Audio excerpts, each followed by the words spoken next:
Alors pour gagner du temps, donc je ferai dans ma présentation une brève analyse des politiques tarifaires mises en œuvre à travers le monde, un alignement complet et progressif sur les coûts de la transition énergétique. Une deuxième partie va porter sur la singularité algérienne à l'épreuve des faits, la difficulté récurrente de gérer le dilemme entre accessibilité et soutenabilité. Vous l'avez vu au cours des 4 précédents communicants. Et puis, dans une troisième partie, je vais essayer d'aborder les questions des éléments d'une stratégie de réforme tarifaire progressive en Algérie. Alors, donc, je vous avais dit que j'allais aborder dans ma communication en 3 parties. La première partie porte sur l'analyse des politiques tarifaires mises en œuvre à travers le monde, que ce soit les pays développés ou les pays émergents, et même les pays exportateurs d'hydrocarbures comme nous. Qu'est-ce qu'ils ont fait? Ça, c'est la première partie. Et donc, la deuxième partie portera sur l'identification de la singularité algérienne, car il y a une vraie singularité algérienne à l'épreuve des faits, et la difficulté récurrente de gérer le dilemme entre accessibilité et soutenabilité, avec un troisième élément. Donc, c'est d'une stratégie de réforme progressive en Algérie. Ensuite, je vous donnerai quelques références et ancrages juridiques. Alors, en introduction, on peut dire que les prix de l'énergie et les tarifs sont non séparables des quantités produites et ou importées dans certains cas pour les pays importateurs, et même pour nous. Je vous rappelle simplement qu'on importait des produits raffinés il y a moins de 3 ans. On exportait le brut et on importait des produits raffinés, parce qu'on n'avait pas les capacités pour se faire. Donc c'est une question complexe. Ce qu'on peut dire, c'est que la soutenabilité de ces derniers a été toujours masquée par le volume de la rente générée par l'exportation des hydrocarbures. Donc, le deuxième, c'est que les réserves et les productions d'hydrocarbures conventionnels, ça a été dit dans les différentes communications précédentes, vont, si vous voulez, tendanciellement diminuer à moyen et long terme. Cette baisse tendancielle implique forcément la nécessité de rationaliser la consommation nationale, voire le recours aux hydrocarbures non conventionnels, sujet toujours reporté, alors que sa mise en œuvre demande du temps. Alors, ma communication dans ce contexte a pour objet de clarifier les conditions et le contenu d'une démarche réformatrice des systèmes tarifaires nationaux qui soit complète, systématique, mais aussi progressive, de sorte à sauvegarder la cohésion sociale et notre compétitivité et attractivité économique. Cela à l'aune des premiers signaux émis par les pouvoirs publics en 2019 dans la nouvelle loi sur les hydrocarbures, actée par l'arrêté ministériel numéro 74 du 7 novembre 2024, puis confirmée en 2026 par la mise en place d'une commission interministérielle ad hoc. Je rappelle simplement que c'est la révision de la loi sur les hydrocarbures qu'a été introduite pour la première fois la nécessité de revoir les prix octroyés donc aux industriels résidents et non résidents qui sont fortement demandeurs et utilisateurs de gaz naturel, que ce soit dans la sidérurgie, que ce soit dans la pétrochimie ou que ce soit dans d'autres aspects. Et ça a été introduit tout simplement parce que, au niveau de la Sonatrach, on estimait que les prix auxquels ce gaz était livré aux industriels résidents et non résidents ne correspondaient pas donc à la rationalité économique vue du point de vue de la Sonatrach. Je peux vous rappeler que plusieurs directeurs généraux de la Sonatrach ont dit de façon en off, ils me l'ont dit, nous préférons vendre, donc du point de vue des résultats financiers de la Sonatrach, vendre du gaz naturel va nous rapporter plus du point de vue financier que de transférer ce gaz, par exemple, à des activités industrielles, que ce soit dans la sidérurgie, dans d'autres activités, parce que les prix auxquels nous transférons ce gaz est absolument non économique. باش نتفاهموا مليح. dans ces conditions. Et ça s'est traduit, donc je pense, dans la révision de la loi, par le fait de revoir pour les nouveaux contrats, parce que Sonatrach respecte les contrats qu'elle signe, pour lequel maintenant vous voulez augmenter les seuils de consommation de gaz naturel, on va renégocier les prix. Et on a mis 2 ans pour mettre en œuvre avec le dernier arrêté du ministre de l'Énergie qui fixe maintenant une renégociation à partir d'un... Ça, c'est pour dire... Donc, voilà, donc... alors, dans une deuxième partie, nous examinerons les éléments de singularité de la complexité et des difficultés récurrentes de la gestion de ce dossier de réforme des tarifs en Algérie, prise en étau entre la nécessité de l'acceptabilité sociale et l'obligation de la soutenabilité à long terme, parce que c'est la responsabilité pour les prochaines générations.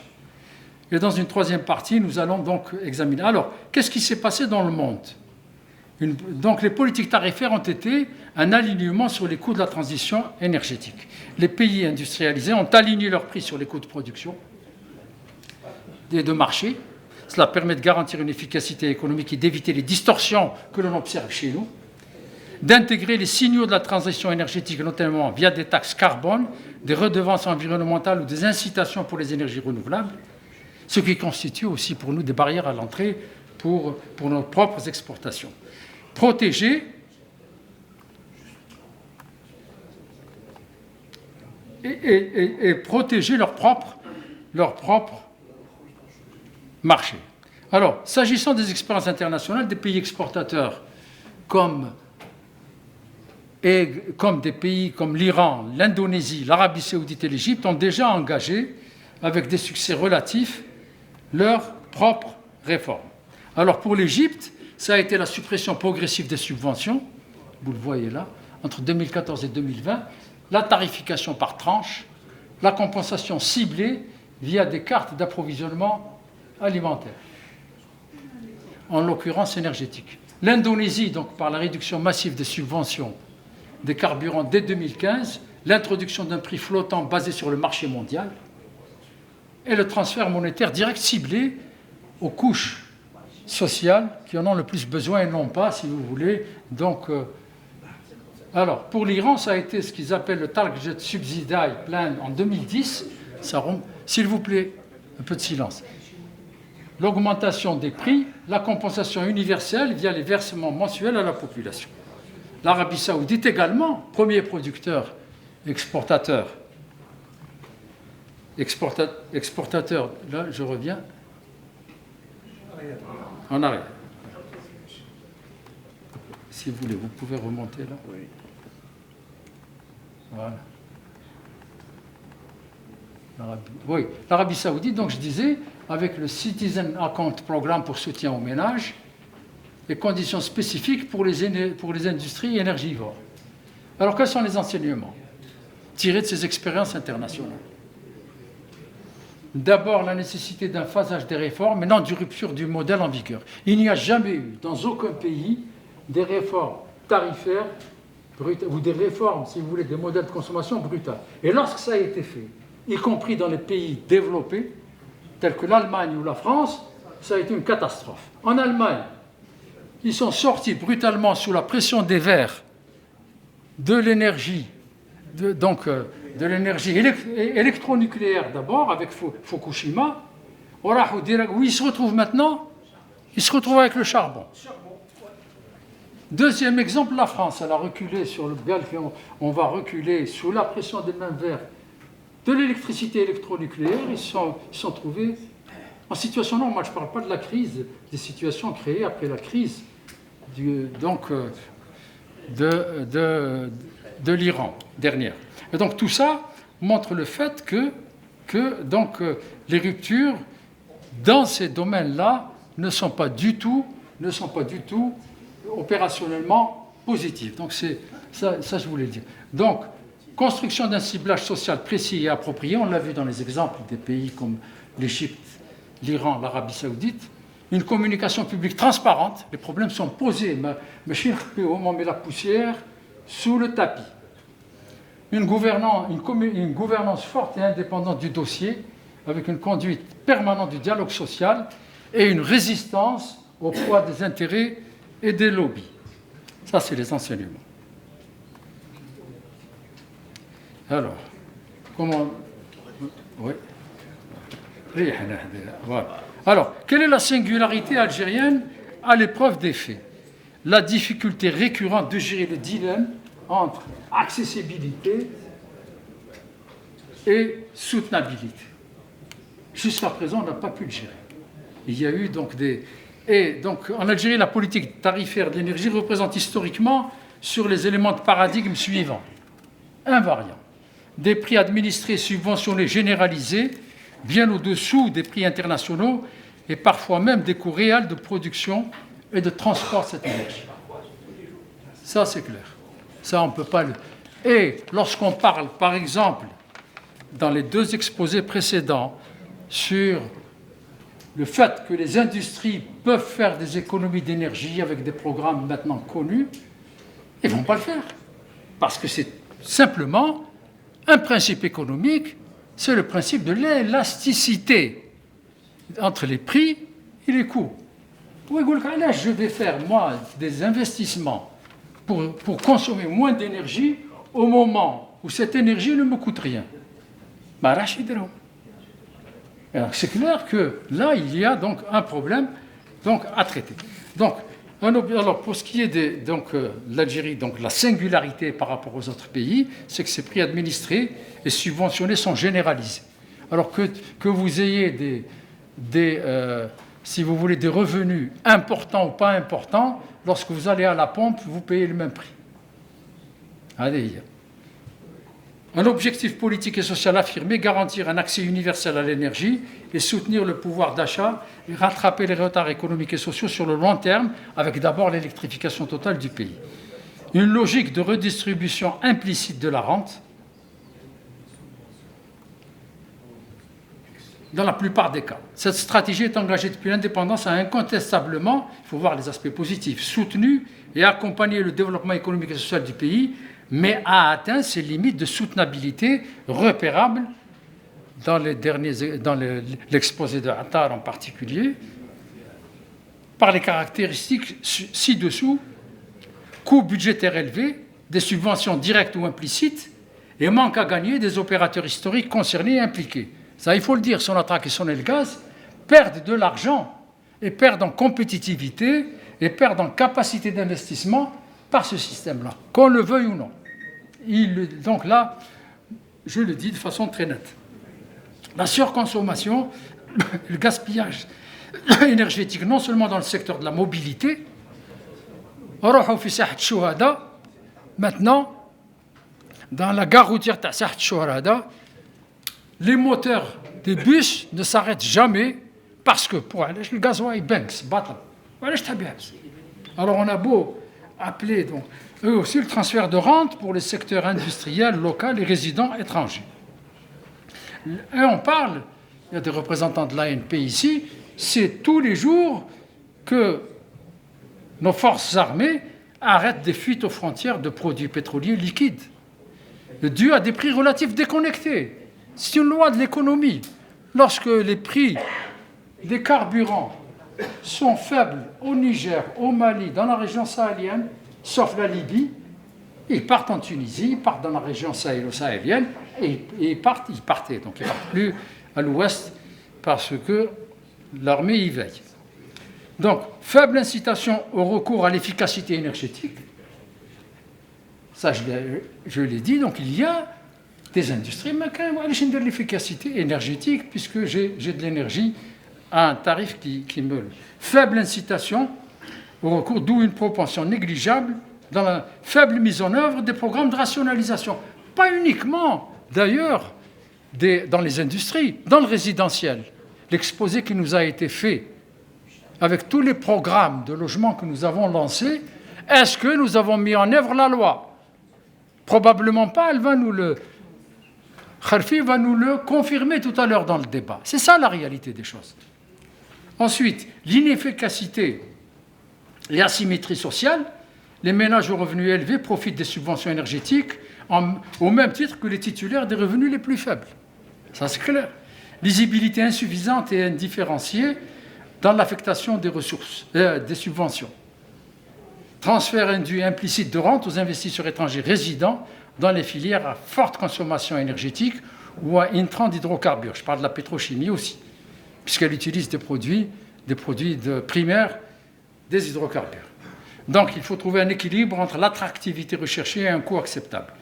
La difficulté de produire des systèmes adéquats réside dans la nécessité à la fois de prendre en charge les besoins sociaux légitimes tout en évitant le transfert induit de rente, implicite ou explicite. Alors, je vais vous dire quelques comparaisons. Voilà quelques comparaisons entre les prix internes et les prix internationaux. C'est des sources que j'ai croisées par IA entre des rapports annuels de la CREG qui sont très bien faits, les rapports de la SONEL, les statistiques de la SONEL Gaz, de l'Agence internationale de l'énergie. Ça, c'est avant la guerre d'Iran, parce que si je l'avais fait après la guerre d'Iran, c'est non significatif parce que c'est conjonctural. Hada, gaz en situation stabilisée.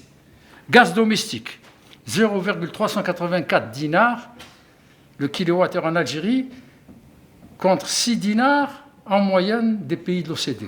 C'est-à-dire, dès le Hsab, 18 fois, un peu moins que 20, 18 fois pour 18 fois. Ça ne fait pas 18 fois. L'électricité, 4,18 dinars le kilowattheure, tranche 2 de la consommation de Sonel Gaz. Dans vos factures, vous allez voir tranche 2, pour les ménages algériens, contre 20 dinars le kilowattheure dans les pays de l'Union européenne.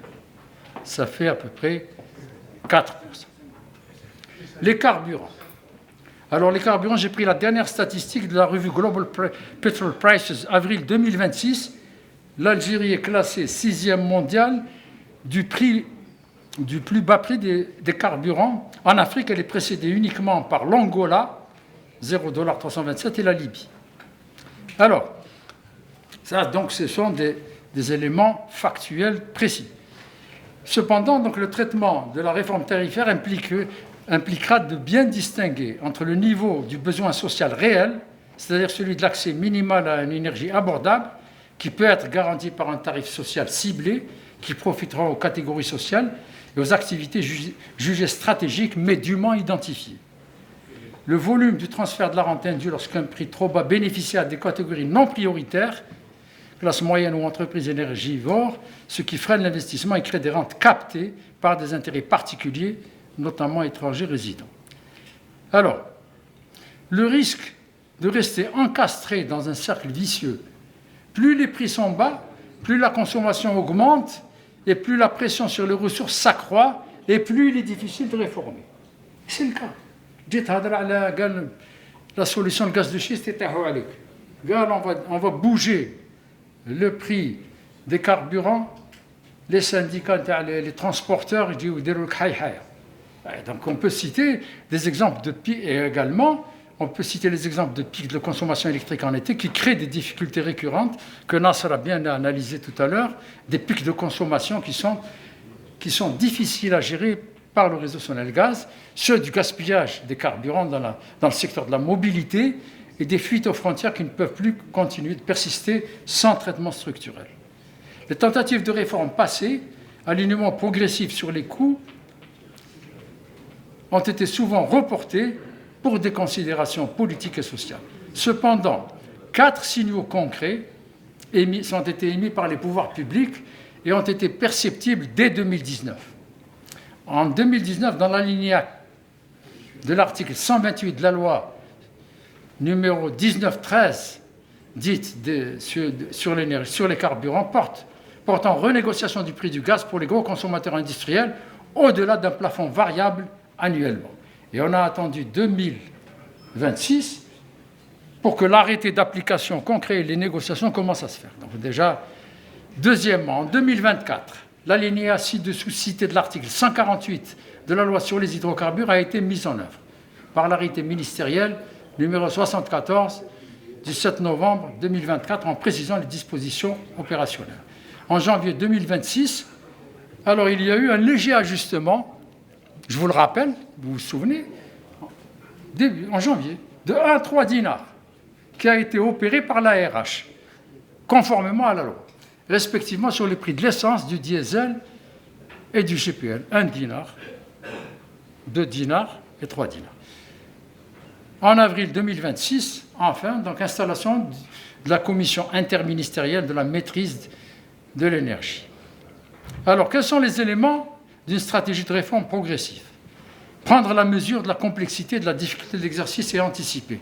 Comment fixer les prix de l'énergie en tenant compte à la fois des impératifs économiques et de plusieurs facteurs de compétitivité, attractivité des investissements, équilibre budgétaire, des contraintes sociales et lutte contre les dynamiques de rente installées ou émergentes, subventions et redistribution implicite. Alors, il y a une problématique particulière pour le gaz naturel. Alors, il y a une problématique que je voudrais donc revoir parce qu'on a mis, les exposés précédents ont mis en valeur la place du gaz naturel qui est stratégique dans le modèle de consommation algérien. Alors,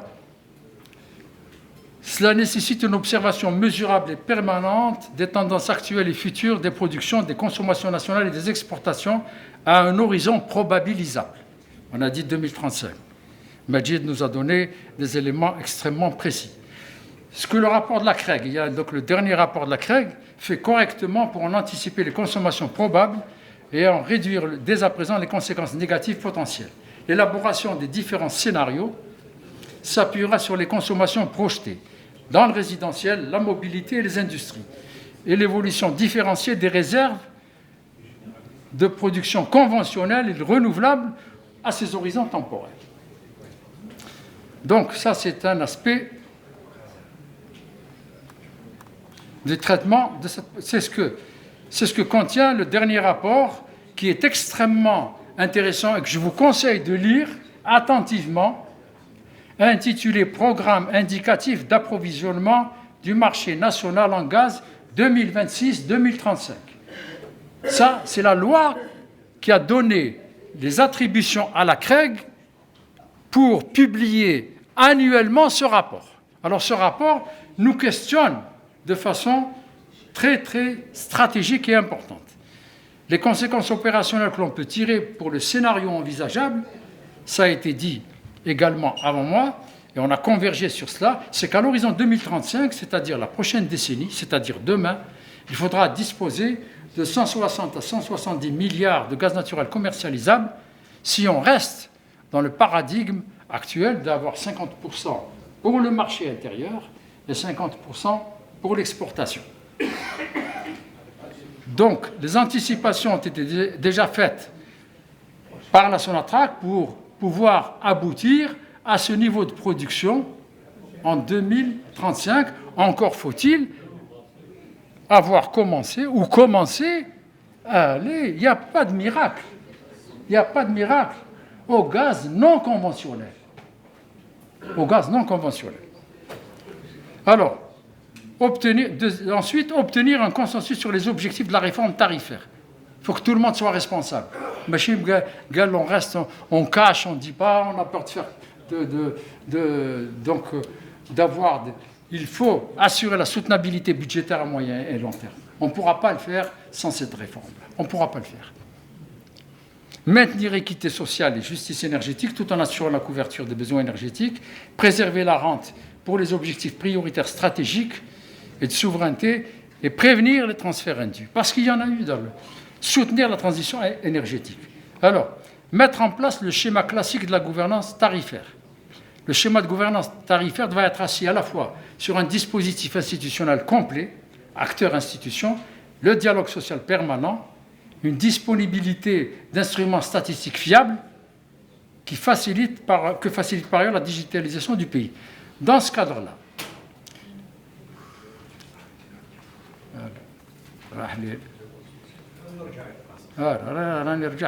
alors, dans ce cadre-là, le gouvernement et le Parlement, c'est eux qui fixent le cadre stratégique et les mesures tarifaires progressives dans les lois des finances, notamment en liaison avec à la fois les acteurs sociaux et en s'assurant du consensus de la classe politique. Alors, la CREG et l'APRU, en tant qu'institution de veille, de suivi, de régulation dotée d'expertise et des attributions, via le plan national de maîtrise de l'énergie, seront en état d'évaluer la faisabilité, la transparence et l'efficacité des ajustements tarifaires progressifs à mettre en œuvre.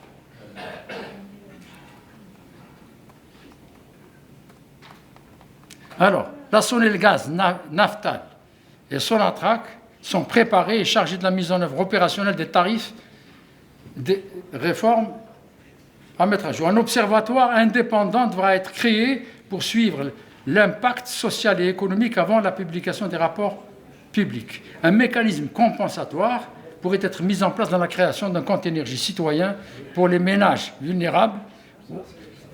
Cette expérience a été déjà acquise, par exemple, dans le dispositif d'accompagnement des jeunes diplômés sans emploi. Quelques éléments de recommandation. S'agissant du gaz naturel, les anticipations doivent être initiées dès à présent, si ce n'est déjà fait par la Sonatrach, pour obtenir les volumes commercialisables en 2035. Ce n'est pas en attendant 2030 ou le 2028 ou le 2032 qu'on va se poser la question de pouvoir atteindre cet objectif de 170 milliards, qui sont les projections d'une institution de l'État à qui la loi a donné, si vous voulez, donc la possibilité de le faire et l'obligation de le faire. Protéger à toutes les étapes du processus des réformes les ménages vulnérables par des transferts directs ou un compte énergie. Consolider et mettre à jour le dispositif existant de la tarification progressive par tranche pour l'électricité, par exemple. Tranche sociale, tranche intermédiaire. Déjà, Sonelgaz, elle sait faire. C'est le moment venu à terme, les subventions généralisées au profit d'un ciblage ciblé et équitable, notamment pour les carburants, la mobilité et le résidentiel. Fixé pour le secteur industriel et pétrochimique, on est en train de développer la pétrochimie. Elle va consommer du gaz. Je ne sais pas d'ailleurs si la CREG a intégré le développement pétrochimique dans ses projections. Et déjà, par exemple, l'exemple de l'utilisation du GPL, qui donc est en train d'être revu, puisque les prix ont augmenté pour le GPL sur le marché interne. C'est le moment venu, donc fixé pour le secteur industriel et pétrochimique, les critères de renégociation annuelle, parce qu'il ne s'agit pas de... Sur quels critères les renégociations annuelles des tarifs préférentiels du gaz naturel supplémentaires demandés par les gros industriels, comme prévu par l'arrêté ministériel numéro 74, en tenant compte du nombre de créations d'emplois locaux, du niveau mesurable d'intégration. Tu veux du gaz supplémentaire, eh bien, il faut que dans ma négociation, tu intègres davantage qu'il y ait donc le montant de devise du retour sur investissement pour la partie algérienne, de la performance énergétique et de l'investissement dans la transition bas carbone. Ça ne devient plus un souhait, ça devient un élément de négociation, un levier de négociation. Ensuite, préserver la rente pour les chaînes de valeur stratégiques, la rente financière dégagée par l'exportation des hydrocarbures, stratégie industrielle structurante, hydrogène, solaire et gazochimie locale. Élargir donc le rapport annuel portant évaluation du bilan énergétique à l'audit annuel tarifaire. C'est-à-dire et je conclus, je viens d'être rappelé à l'ordre par un des communicants, la réforme des politiques tarifaires déjà engagées devra être consolidée et développée selon une démarche globale, prudente, progressive, mais déterminée, en construisant un consensus social et politique permanent, car la réforme énergétique touche les équilibres sociaux sensibles, en réduisant progressivement les subventions universelles et en alignant par étapes les prix sur les coûts économiques. Troisièmement, mettant en place des mécanismes de compensation ciblés en direction des ménages, transferts monétaires, tarifs sociaux, etc. Et des industries éligibles préalablement identifiées en investissant dans la diversification énergétique, raccordement des ENR aux réseaux locaux et nationaux, et soutenir, généraliser le recours à l'efficacité énergétique bien étudié et bien développé au cours de cette table ronde, sachant qu'à un moment donné, le recours aux hydrocarbures non conventionnels ne peut être exclu pour des raisons de souveraineté énergétique. Et je vous remercie.